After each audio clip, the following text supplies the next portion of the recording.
everybody. It's Felisa. So I was getting ready to start recording for my true crime and got a phone call. And I knew it was going to be a scam call. So I decided to record it. But I decided to record it kind of like halfway in. I wish that I had gotten all of it.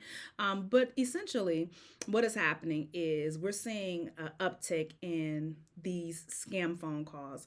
I seem to get them from the people who claim to be from the Social Security Administration. They call you and tell you that your Social Security number is being used for fraudulent means, that it's been suspended. This fool even told me that the call was being monitored by not one, but three different entities, including the FTC. I think he said the FBI and somebody else that didn't make no sense. And so he told me about these fraudulent addresses in El Paso and that, there was some unscrupulous things that were going on. And you'll hear the end of it. But the reason that I wanted to do this and put this out here is, obviously, people are going to read this and or see it and go, I can't believe that people are falling for this. Yes, people are falling for this. And it has nothing to do with anyone's intellect. It really doesn't. Think about your grandparents or, people who are just not online like that and maybe not as savvy. Think about immigrants that come over and they may have, Social Security. It's scary for them to get these phone calls and feel like they're going to be arrested. This fool told me that the police would be here in 45 minutes. I should have said something else because I could have kept him on the phone longer. And one thing about, I just like to play with my food. I find it amusing.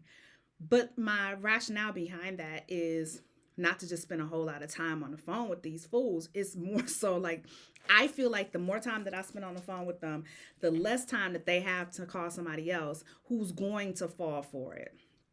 So even though this is halfway through, you can kind of hear what this man was telling me and all of the steps that he was going through or all of the pains that he was going through in order to get me eventually, I'm sure, to either wire him money or to go and buy gift cards and send them the PIN numbers.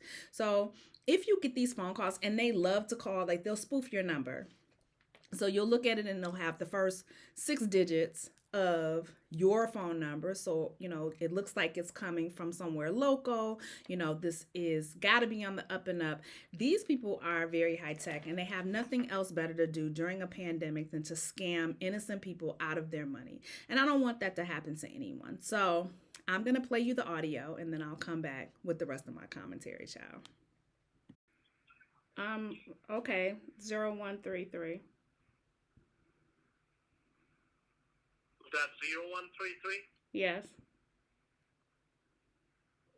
And do you have a pen and a paper handy? Yes. All right. I'd like to provide you some details, and you have to take a note of that. So please write down your case number, first of all. Your case number is D as in Delta, M as in Mike, C as in Charlie, 701089. Okay. Now you can write down my name. You're talking to Officer Elvin Thomas, ELVIN, and the last name is Thomas.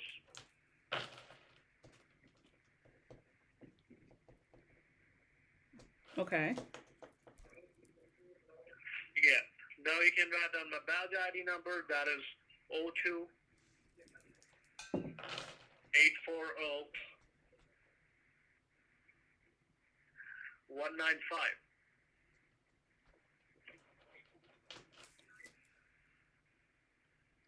Okay. All right. So can you just repeat the case number? DMC701089. All right. And the badge ID that you have got? What do I need to do? Like, why are you giving me all this information? What is the problem? What do you need from me? Because, Miss, I already told you we have got some access of some suspicious information. Yeah, but how is all of this information that you're giving to me? Okay, but all of this information that you're giving to me is not helping me understand how I can fix my Social Security number. Like, what is all this doing for me? Obviously, I'll let you know. That is why I'm sharing all this information to you Okay, I because got I all called that. you to Can give you? you the information. Right. So I got all of what you gave me. What are the next steps? The next step is you're going to jail, Miss Walker. For what? You should know for what, because I'm trying to tell you, but you're not trying to listen to me. That is You why you gave me your badge number. You I'm gave me just a jumping case to the number. next step. Okay, but you gave me your badge number. You gave me the case number. I read you back the case number. You said your name was Officer Elvin Thomas. I'm trying to figure out what am I Yes. supposed to be doing. All right. Let me tell you, we have got two addresses that were found to be under your name in the same county. The first address is 1245 El Paso, Texas. I mean 1245 16th Avenue, El Paso, Texas. And the second address is 7609 Austin Avenue, El Paso, Texas. And on those addresses, we have found some paperwork that were related to some banking institutions and that were linked to your name as well. The first banking institution that we got was Bank of America. The second one was Chase. The third one was Wells Fargo and Citi and TD Bank as well. And the four business banking accounts were found to be under your name and your social security number.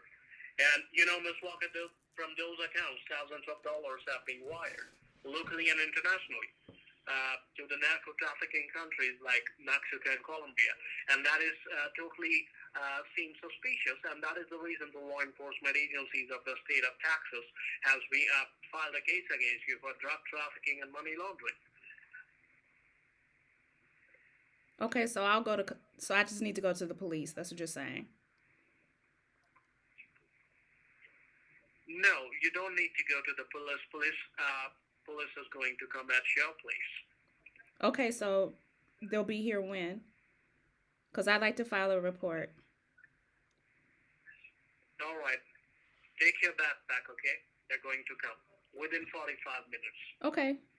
I'll be here. So y'all just heard that foolishness.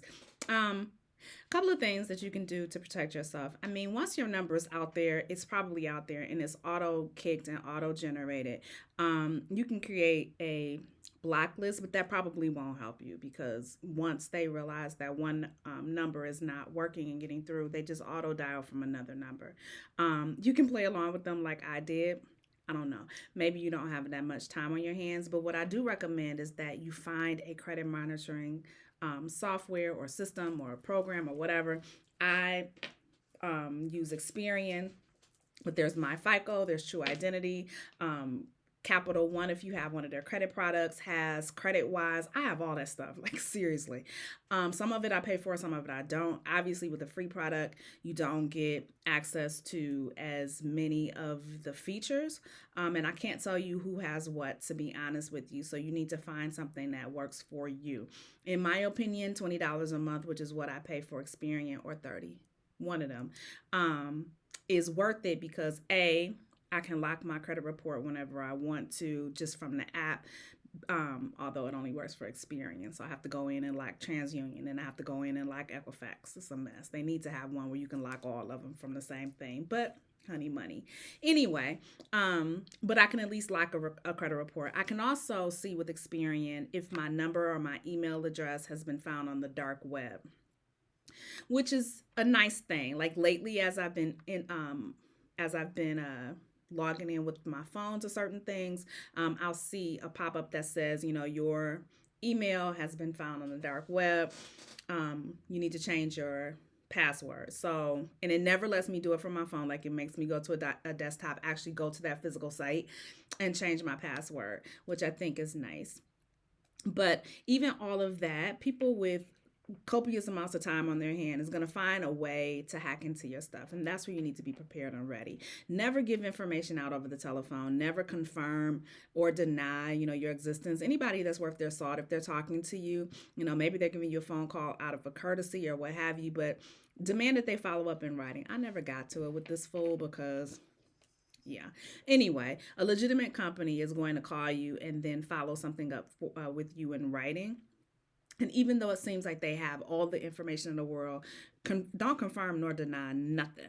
not via the telephone, because you don't know what you're agreeing to. And once they have you on a recording line, that is it. That is all she wrote, baby. Seriously.